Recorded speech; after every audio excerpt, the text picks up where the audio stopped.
All right.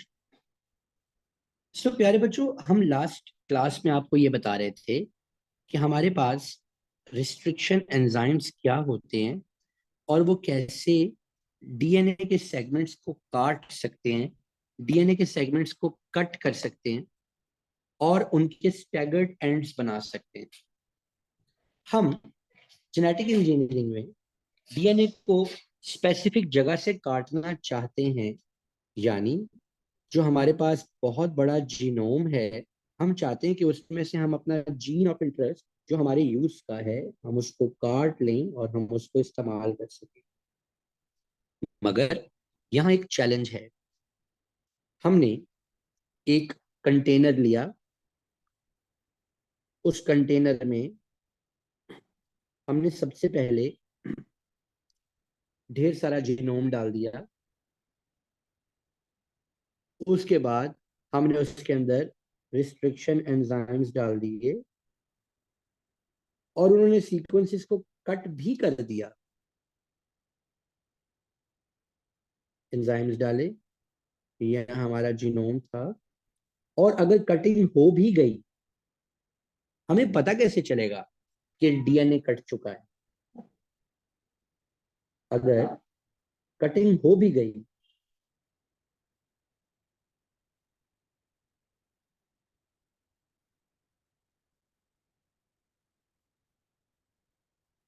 हमें कैसे पता चलेगा कि कटिंग हो गई है?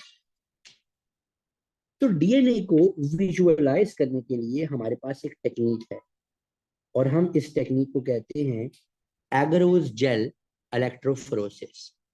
अभी हम उस टेक्निक के बारे में आपको बताएंगे। This is called agarose gel electrophoresis.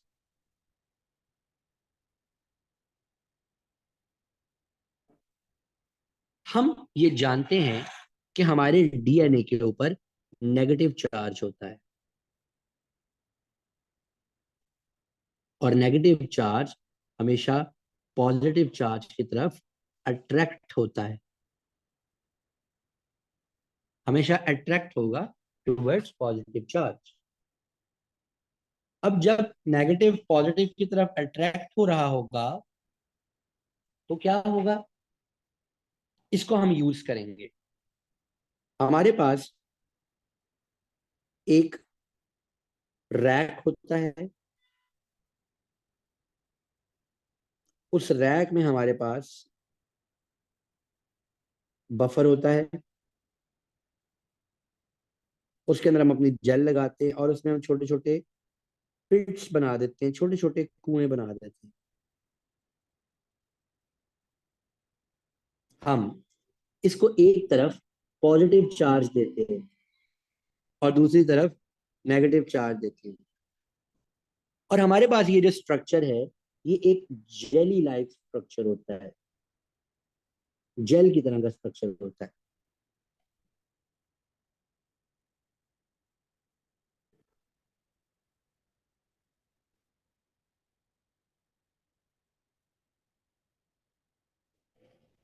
जब डीएनए को पॉजिटिव चार्ज मिलता है तो डीएनए के फ्रेगमेंट्स आगे आगे मूव करने लगते हैं।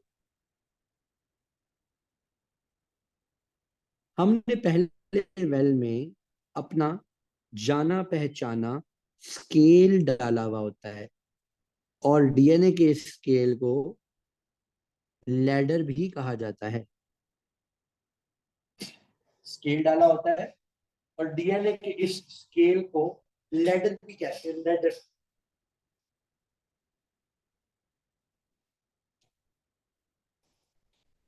ये लैडर क्या करता है?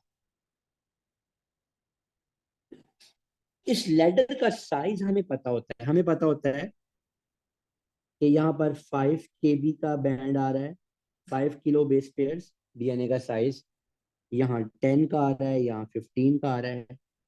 यानी डीएनए का साइज जितना स्मॉल हो, वो उतना तेजी से रन करता है टुवर्ड्स पॉजिटिव चार्ज, और जितना साइज उसका लार्ज हो वो उतना स्लो होता है।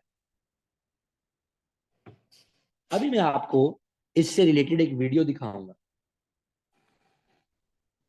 आप इस वीडियो को सुनेंगे तो आपको काफी अफाका होगा, और उसके बाद दोबारा हम इस पे वापस आएंगे। मैं वीडियो प्ले कर रहा हूँ, सुनिए।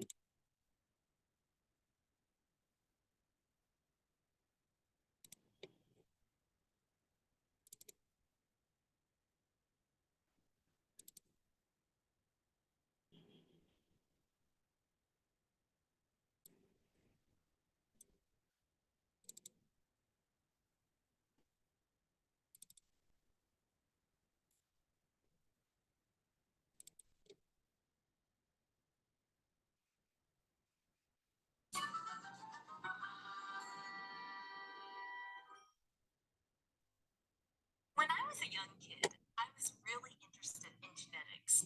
Well, I didn't really understand genetics. I kind of thought that when two organisms had a baby, the baby was just this blend of the two. Yeah, that's a misconception. But I really saw genetics in action with my guppies. Guppies are very easy freshwater fish to keep in an aquarium. But they have two things that I think are especially cool. They have live birth, which means there are no eggs like many other fish.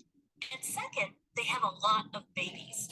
They also eat their babies, but I don't think that's especially cool. So as you can see, that is not part of my cool fact list. Anyway, when my surviving baby guppies grew up, they would have all kinds of cool traits. These traits were carried by their DNA, their genetic material, which is found in their body cells. But sometimes I would forget which mother was the mother of the baby guppy, because there were several mother fish in the tank, and I wanted to keep track of inheritance in my guppy notebook. So, what would have been very cool to have at that time? Some biotechnology. Biotechnology is the merge of biology and tech, and it's constantly changing. It includes topics such as PCR, cloning, and genetic engineering. It's also an awesome field. We're going to talk about one of the biotechnologies that could have, well, potentially, helped me determine the genetic relationships of my guppies. If, as a young kid, I had access to it. Although it's becoming way more common in classrooms now. And that biotechnology is gel electrophoresis. Gel electrophoresis can be used to separate molecules based on how big they are, their size. And it's especially useful with DNA. Let's look at DNA real quick. So here's a guppy cell, here's the nucleus in the guppy cell, here's the DNA in the nucleus of the guppy cell. And if you were to zoom into the DNA, here is a nucleotide, which is a building block of DNA. See those phosphates in the nucleotides? They're a bit negative. Well, they contribute a negative charge anyway to the DNA. So if we look at this whole DNA here, it gives that DNA a negative charge. That's a big deal because gel electrophoresis, which again separates molecules based on size, relies on the fact that DNA molecules have a negative charge. Okay, here's a gel electrophoresis machine. The point of the machine is to be able to have an electrical charge running through a gel. So here's the gel, typically made of agarose. Agarose is a polysaccharide polymer, which, if you remember from our biomolecule video, polysaccharides are carbohydrates. Yet usually agarose comes from seaweed. The agarose gel itself lets the DNA molecules travel within it. One end of the gel has these holes called wells. The wells are where the DNA is placed into. The area of the gel where the wells are is negatively charged, and the area of the gel here is positively charged. So, guess where the DNA will travel towards? Well, since it's negatively charged, it's going to travel to the positive side. So typically, when you're analyzing DNA in electrophoresis, you use these restriction enzymes to cut the DNA up into tiny pieces.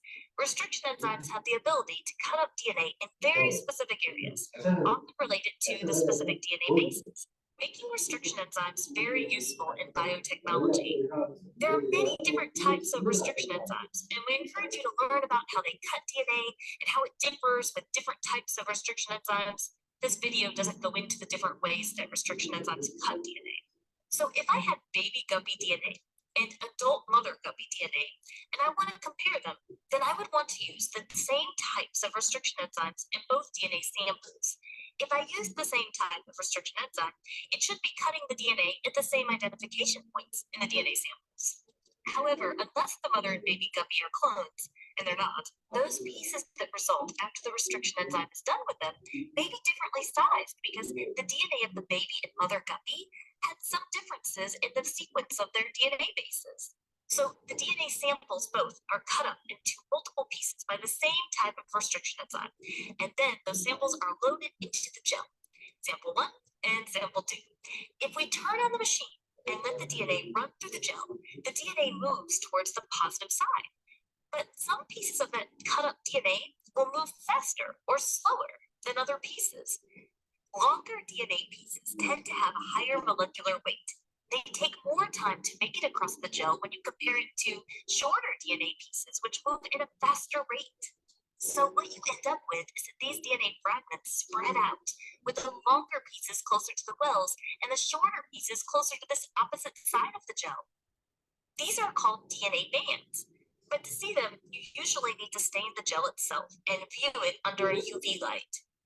Now let's compare the DNA bands in this hypothetical, simplified guppy situation. The bands aren't going to be identical because these fish are not clones, but I can compare how similar the bands are and compare that to other mother guppy samples to look for relationships. Let's say that we have 3 mother guppy samples to view, and these are the only possible mothers from the fish tank. Which one appears to be the most related to the offspring in this case, and has a high likelihood of being the mother? Well, this one. But we can't be 100% sure with this. It would be helpful for me to know the father guppy sample too, because this will give me more insight. But if these are the only fish in the tank, it's a very high likelihood with this case. Also, you can use something called a DNA ladder. You can buy them from various science material distributors, but a DNA ladder is not what it sounds like. It's basically a sample that has known fragment sizes. So if you run it in the electrophoresis machine, you already know the fragment lengths. Let's say this DNA ladder only had 3 bands, which is not usually the case. Since it's a DNA ladder, the base pair lengths are known. They are 500 base pairs, 1,000 base pairs, and 1,500 base pairs. Think for a minute. Where would they fit in? It would look like this. You can use this now as a reference to give estimates of how large the other fragments are when they're run alongside it. And if you want to be closer to the value, you can use a semi-log graph, something to look up. So why do we care about gel electrophoresis? It's not likely I'll be actually using this with my guppies anyway, right? Well, perhaps, but gel electrophoresis is often a step used in determining relatedness with different species, which helps scientists better classify organisms. It's also used as part of DNA fingerprinting. DNA fingerprinting is a way that one can identify someone's DNA, which can be very helpful if you're trying to solve a mystery involving a crime scene. If you have a DNA sample from a crime scene, you can go through the steps of gel electrophoresis to compare it to the suspect DNA to see the likelihood of a match. In fact, you can take the results from gel electrophoresis and isolate genes of interest by something called southern blotting. Definitely something to look up if you're curious. Gel electrophoresis is one of many awesome tools in biotechnology. Well, that's it for the Amoeba Sisters. I'll remind you to... अच्छा, अभी आपको ये जो हम video दिखा रहे थे बच्चों, इसमें आपको यही समझाने की कोशिश कर रहे थे कि हम किस तरह से डीएनए को विजुअलाइज कर सकते हैं ब्रेक करके। अब मैं आपको अपनी ज़हन के मुताबिक, अपनी मर्जी के मुताबिक एक जेल बना के दिखाता हूं और बाकी की सारी बात उस जेल पर ही समझाऊंगा।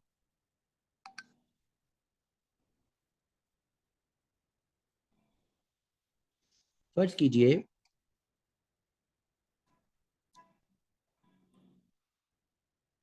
हम यूं एक जेल रन करते हैं।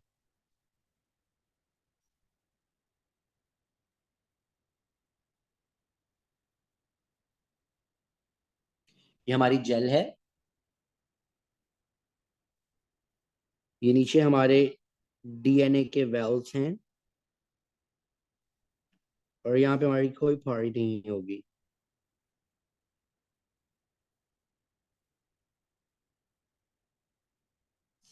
अब पहले वेल में हमने डालना है डीएनए लैडर।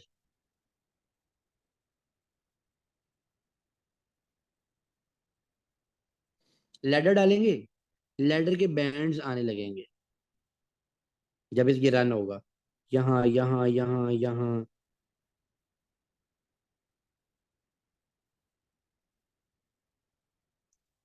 और हमें ऑलरेडी हर एक बैंड का साइज पता होगा।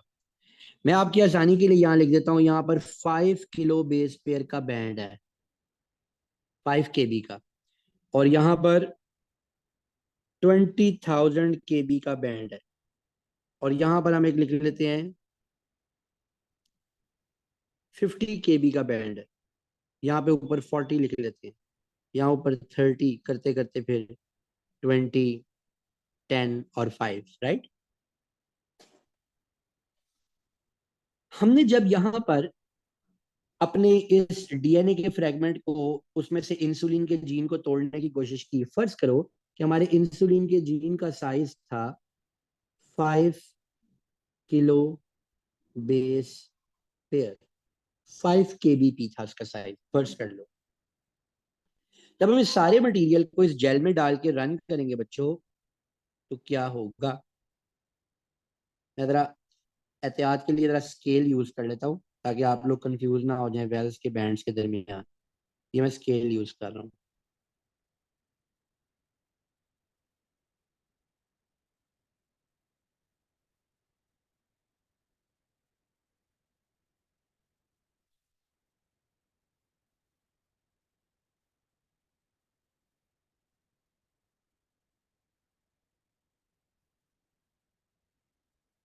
वैसे वहां पे इस तरह की डिवीजन्स होती नहीं।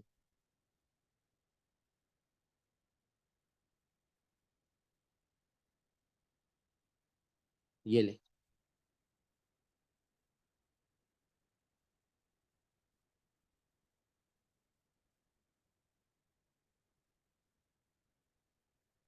अब देखो बेटे, अगर हमारे पास हमारे डीएनए रिस्ट्रिक्शन एंजाइम ने तोड़ दिया हुआ ना, तो हमारे पास यहाँ नीचे बैंड आएंगे, बैंड यहाँ आएंगे, यहाँ आएंगे, आएंगे। यहाँ 5 KBP के सामने भी बैंड आएगा। हमें ऑलरेडी पता है। अब हमारे पास ये जो नीचे वाला एरिया ना, हमें से बोलेगी यार this is a clouded, this is a cloud area, बहुत ज्यादा डीएनए आ गया है, बहुत डीएनए आया हुआ है। अच्छा ठीक है भाई, बहुत बैंड्स बन रहे हैं यहाँ पे, ऐसे ऐसे बैंड बन रहे हैं, बहुत ज्यादा बैंड बन रहे हैं, नो प्रॉब्लम। कोई इधर बन रहा है, कोई इधर बन रहा है। लेकिन 5 KBP के सामने बैंड आने का मतलब पता है क्या है? मतलब यह है कि उस स्पेसिफिक साइज का डीएनए कट गया, which we were looking for. अब हम क्या करेंगे? हम इसको यहां से कट कर लेंगे। हम एक मैकेनिज्म यूज करेंगे जिसके जरिए हम यहाँ से इस जेल के पार्ट को कट कर लेंगे और इसको ट्रांसफर कर लेंगे किसी कंटेनर में। वहां पर हमारे पास ये जेल है, और जेल में हमारा 5 KBP का डीएनए है। और एक्चुअली ये डीएनए है क्या, मैं यहाँ पे लिखता हूँ।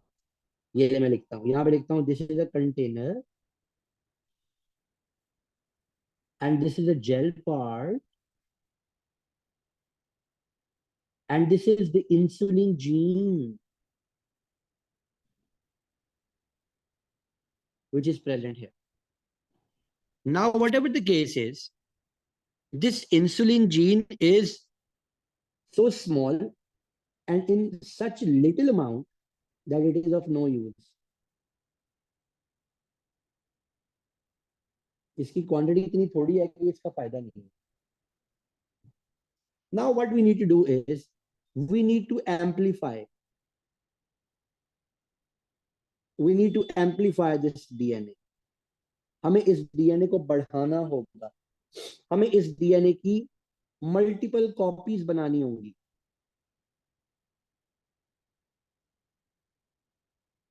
इतनी कॉपीज बनानी होंगी कि ये ना सिर्फ के डिटेक्टेबल हो जाए, बल्कि यूजेबल भी हो जाए। Also it becomes usable, detect भी कर सकें और हम इसको यूज भी कर सकें। इसको डिटेक्टेबल बनाने के लिए और इसको यूजेबल बनाने के लिए हमें एक और टेक्निक सीखना होगी, and that technique is called PCR. PCR stands for polymerase chain reaction.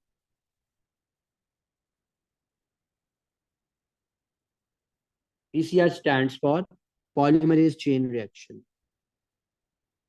Polymerase क्या है? पॉलीमरेज एक एंजाइम है, एज वी नो.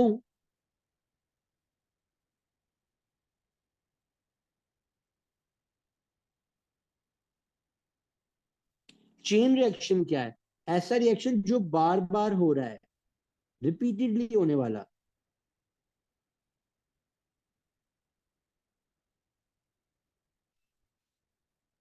रिपीटेडली, बार बार बार बार.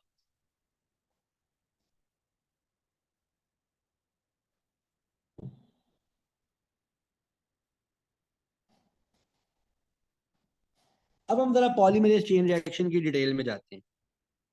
ये होता कैसे है? मैं आपको पहले इसका बहुत ही सिंपल तरीके से सादा अल्फाज में बताता हूँ, उसके बाद मैं आपको इसकी एक वीडियो दिखाता हूँ. हम पॉलीमरेज चेन रिएक्शन में क्या करते हैं? एक कंटेनर लेते हैं, उसके अंदर क्या क्या डालते हैं? नंबर 1 अपना जीन, जिसको कि हमने एम्पलीफाई करना है. नंबर 2 बफर, जो कि इसका पीएच मेंटेन करेंगे. नंबर 3 पॉलीमरेज एंजाइम, जिसने पॉलीमराइजेशन करनी है. Number 4 free nucleotides.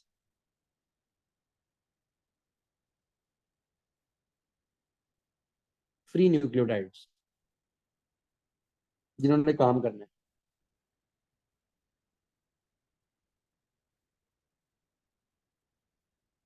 हम इस मशीन को, जिसमें पॉलीमरेज चेन रिएक्शन होता है, हम इस मशीन को बोलते हैं थर्मोसाइक्लर.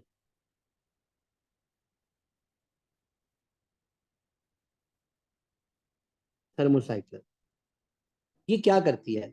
नंबर 1 सबसे पहले डीएनए को डीनेचर करती है, और उसके जो स्ट्रैंड्स एक दूसरे के साथ जुड़े हुए होते हैं ना बेटे, जैसे ही टेम्परेचर हाई करती है, इसके स्ट्रैंड्स एक दूसरे से वक्खो वक हो जाते हैं, दूर दूर हो जाते हैं.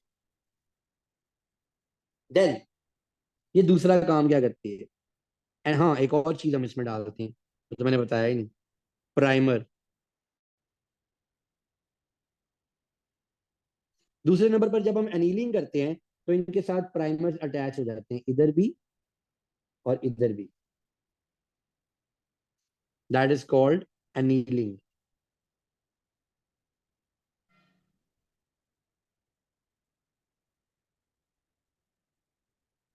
नंबर 3 हम तीसरा स्टेप करते हैं एक्सटेंशन.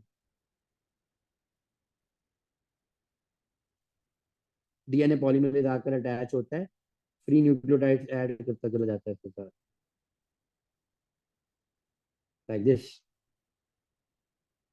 और उसके बाद चौथा स्टेप, फिर अगेन डीनेचुरेशन. बेटा आपको मेरी आवाज वगैरह क्लियर आ रही है ना? आप मेरे साथ है ना? कहीं मैं अकेला तो नहीं बोलता जा रहा? जासिया. जी सर, आ रही है. ओके. जो मैंने वीडियो प्ले की थी उसकी आवाज आ रही थी? Yes sir. ओके. अब मैंने आपको एक जनरल आइडिया दिया, जनरल आइडिया. अब जरा एक पीसीआर की वीडियो देखते हैं, फिर हमें कॉन्सेप्ट क्लियर होगा कि पीसीआर एक्चुअली क्या कर रहा होता है.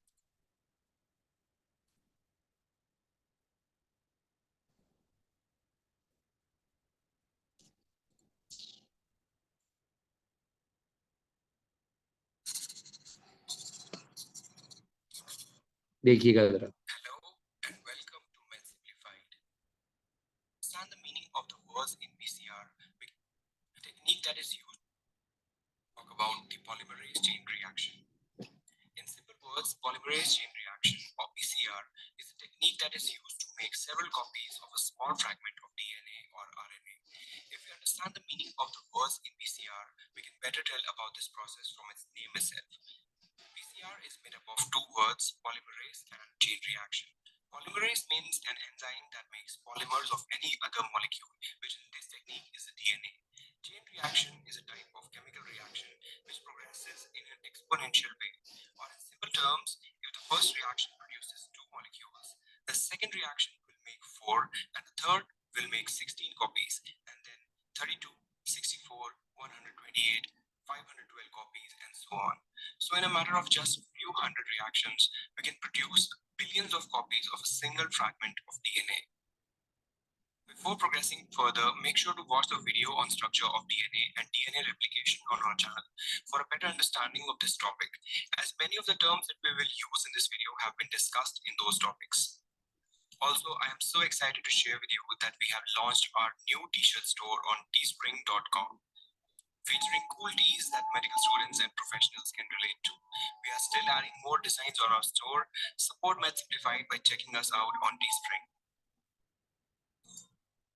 The next question you would ask is, why would we want to make a billion copies of a region of DNA? Well, PCR has thousands of uses, like in diagnosing infections and infectious diseases. For example, it is used to diagnose infections by viruses. We take blood of a patient that has been infected by the virus, and then we amplify the DNA of the virus so that we are able to study which type of virus it is and its properties. Similarly, PCR is being used in hundreds of other fields like crime investigations, genetic research, molecular biology, etc.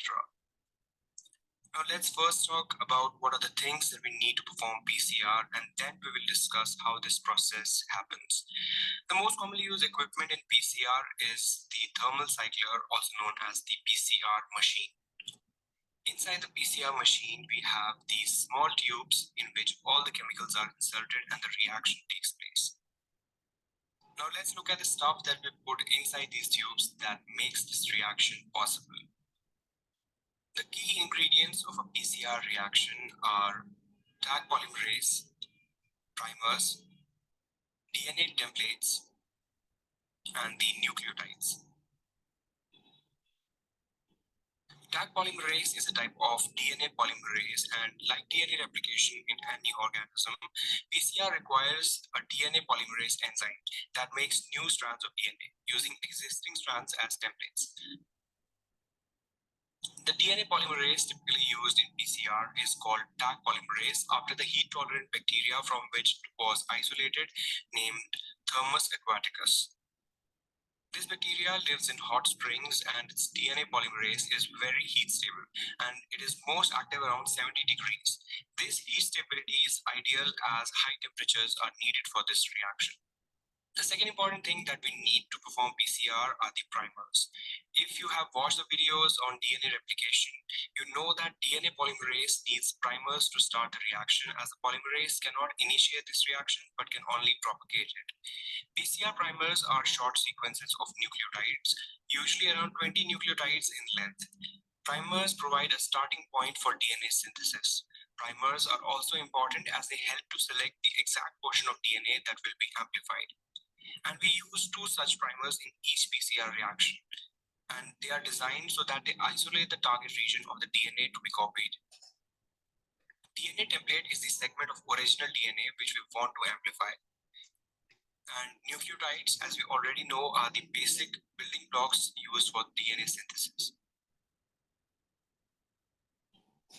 Now we will discuss about the process of PCR. PCR involves 3 simple steps: denaturation, annealing, and extension. In the first step of polymerase chain reaction, we raise the temperature of the machine to 96 degrees Celsius. This is done to denature or separate the 2 strands of DNA. So, as a result of this step, we get 2 separate strands of DNA. The next step of PCR is known as annealing.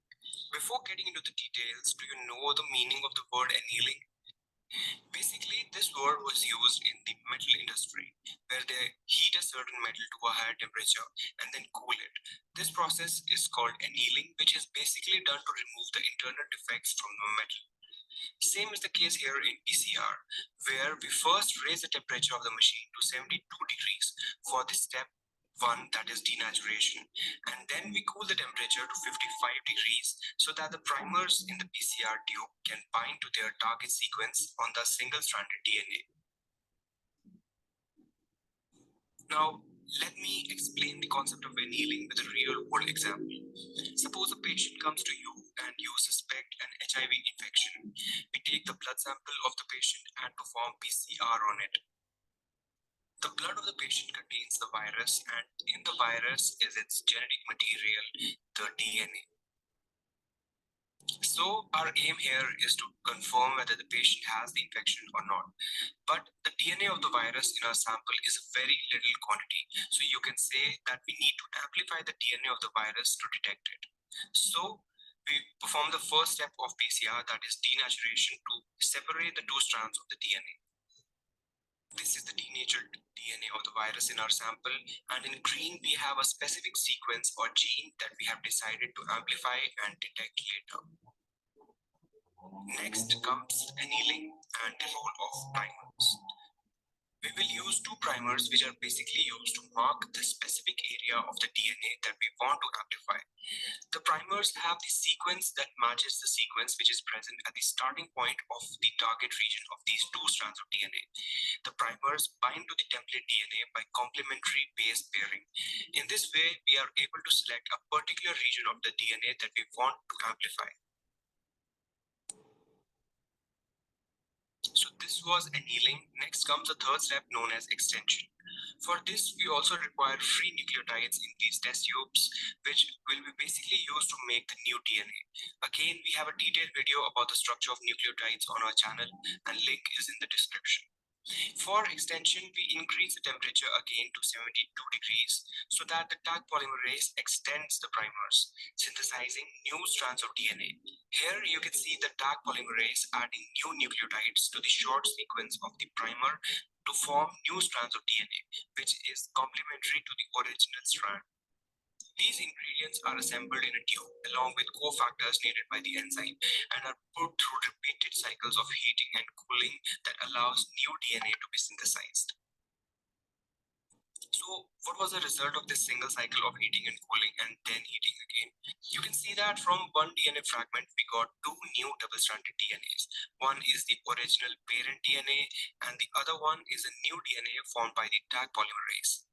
These steps are repeated again, and this is what that makes the PCR a chain reaction. Basically, the products of the first reaction are used as the substrates for the next reaction. Now, when we cool down the temperature to 55 degrees for annealing, we will get 4 single-stranded DNAs now. The Taq polymerase comes in for extension, and this time it leads to synthesis of 4 new single-stranded DNAs because the substrates for the enzyme are also double now. So from the second cycle of the PCR, we get 1, 2, 3, 4, 5, 6, 7, and 8 new strands of DNA. These steps are repeated again and again, and this is what that makes the PCR a chain reaction. To summarize, basically the products of the first reaction are used as the substrate for the next reaction, which means that if in the first reaction we got 2 DNA out of 1, in the second reaction we will get 4 DNAs out of 2. And in the third reaction, we will get 16 out of 4. And similarly, by a few hundred reactions, we are able to get billions of copies of the same fragment of DNA. This is repeated 25 to 30 times in a typical PCR reaction, not 100 times, which takes 2 to 4 hours depending upon the length of the DNA region being copied. Due to the exponential nature of the chain reaction, we are able to produce billions of copies of DNA fragment from only a single copy of the fragment. After this, the temperature is again lowered to 15 degrees so that the products of the reaction can be stored. To check whether the PCR has generated the correct products, we use a technique known as agarose gel electrophoresis, which is a topic for another video. So this is how the process of PCR takes place. In the end, I would like to